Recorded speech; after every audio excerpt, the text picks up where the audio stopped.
Hi guys, ఈరోజు నేను మా అమ్మ వాళ్ళ ఇంటికి వెళ్తున్నాను. తెనాలి వెళ్తున్నాను.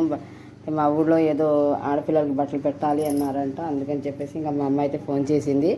అయితే బట్టలు పెట్టించుకొద్దామని చెప్పేసి ఇంకా నేనైతే వెళ్తున్నాను. వెళ్ళి ముందుగా నాకు మా చెల్లికి ఇద్దరికి మా అమ్మ చీరలు కొంటానంది. ఇంకా అక్కడికి వెళ్ళి ముందు తెనాలి వెళ్ళి చీరలు కొనేసుకొని ఇంకా వచ్చే అమ్మ వాళ్ళ ఇంటికి వెళ్ళి ఆ చీరలు కట్టుకొని రావాలంట. ఒక వీడియోలో అయితే మీరు చూసే ఉంటారు మా ఊరి గుడి.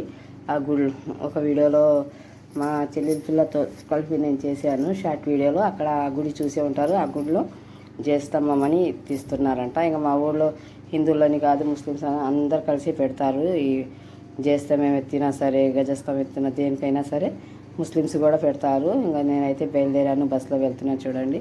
ఇంకా మా తెనాలికి విజయవాడకి మధ్యలో కృష్ణానది ఉంటుంది కదా. ఇంకా చుట్టూ కొండలు మధ్యలో కృష్ణానది చాలా అందంగా ఉంటుంది. ఇంకా నేనైతే బయలుదేరాను, వెళ్తున్నాను.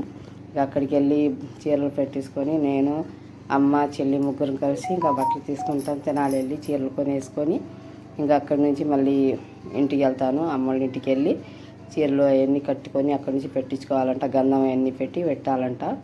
మా ఊళ్ళో అలా సంప్రదాయంగా చేస్తారు ప్రతిదీ.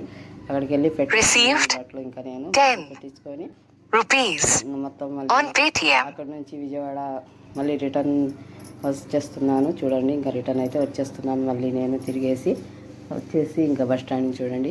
నా ఈ వీడియో కనుక మీకు నచ్చినట్లయితే లైక్ చేయండి.